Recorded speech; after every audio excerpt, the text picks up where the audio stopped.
Unaweza ukawa unafanya mazoezi ya mgongo lakini bado usitengeneze wings.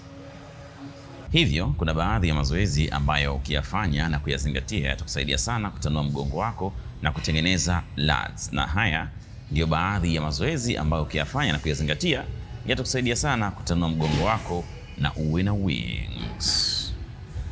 Na zoezi la kwanza ni hili hapa, pull ups, ambapo unaweza ukafanya free weight au ukatumia kilo 20 kama ninayotumia mimi hapa kwa ajili ya matokeo mazuri zaidi. Hivyo kwa ajili ya kutanua mgongo wangu, yani kukuza lats na uwe na wings. Lateral down neutral grip ni moja kati ya zoezi lingine ambalo litakusaidia sana kukuza hiyo lats. Hivyo unapolifanya hakikisha mikono yako iko straight like this, sambamba kabisa na kichwa chako, then you pull down. Nice. Feel the weight. Hii itakusaidia sana ku show up na grow your lats. Na zoezi lingine ni hili hapa, chest supported draw. Hili ni zoezi zuri sana endapo unataka ku target your lats, pia upper back, kwa sababu ina handle mbili.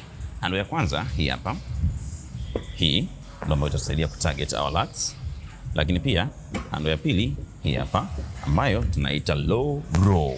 Hivyo ukifanya hii una target more upper back kama T-bar row. Hivyo tutashika hapa kwa ajili ya lengo letu sisi na ku target more lats. Pull, nice. Pull, nice. Pull, nice. Full tension and stretch. Nice. You get the full tension and stretch. Yep. Nice. Asilimia kubwa katika mazoezi ya pull day ni vizuri sana ukafeel the stretch pamoja na tension. Hivyo itakuwa ni rahisi sana kupata msuli unao train siku hiyo. Hata ukianza na pull ups na zoezi lingine lolote lile, hakikisha unapata full stretch pamoja na tension. Zoezi linalofuata hivi sasa ni straight arm pull down. Na hapa nina handle hizi hapa mbili. Na watu wengi wanapenda kutumia hii hapa rope, lakini leo nakwenda kuonesha jinsi ya kutumia hii na ni sababu gani itakayofanya kutumia hii na usikosee kutumia hii. Jambo la kwanza kabisa unapotumia hii, hakikisha wewe ni advanced na sio beginner, kwa sababu ukiwa beginner, when you bend down like this and you pull this down here, itakuforce uweze kutumia msuli mwingine, yani triceps. Hivyo kuepukana na hili jambo, ndo maana nataka kukuonyesha jinsi ya kutumia ile handle nyingine in case uweze kutumia hii hapa rope, na pia ili uweze kuipata lats vizuri lazima uweze kwenda straight like this. Ukitumia hii handle, kwanza kabisa itakuweka kwenye correct form hata kama wewe ni beginner, na pia vile vile itakuforce ushushe chini hivi kutokana na jinsi grip yako na kumeiweka na kwenda juu like that.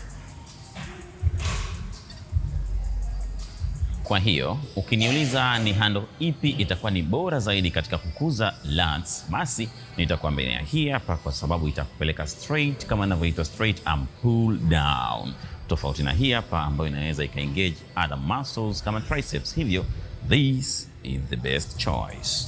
Zoezi lingine kwa ajili ya kukuza lats, tunakwenda kufanya hii hapa one arm dumbbell row, na hapa litakuwa ndo hitimisho la mazoezi ya leo kwa ajili ya kukuza your lats. Let me give you wings. Go down like this. Pull this up. Move it forward. Pull this up. Up. Usifanye hivi. Hii sio row. Peleka mbele, ivute, una row. Nice. Una row. Nice. Na hapo nakuwa nimehitimisha kabisa mazoezi ambayo yatakusaidia kuweza kukuza lats, tunaita mabawa. Zingatia sana proper form, full stretch and tension, pia mwendelezo mzuri wa kuendelea kufanya mazoezi ambao utakuwezesha kuweza kujisikia vizuri wakati unafanya mazoezi hayo. Kwa msaada wa mazoezi na usaidizi wa uthabiti, hakikisha unaendelea kufuatilia Body Arm, lakini pia vile vile Usiache kuacha ujumbe wako ambao tutakujibu na kukupatia personalized program, coaching ya uhakika pamoja na nutrition plan. Mimi ni Eric Pickson, Master Coach.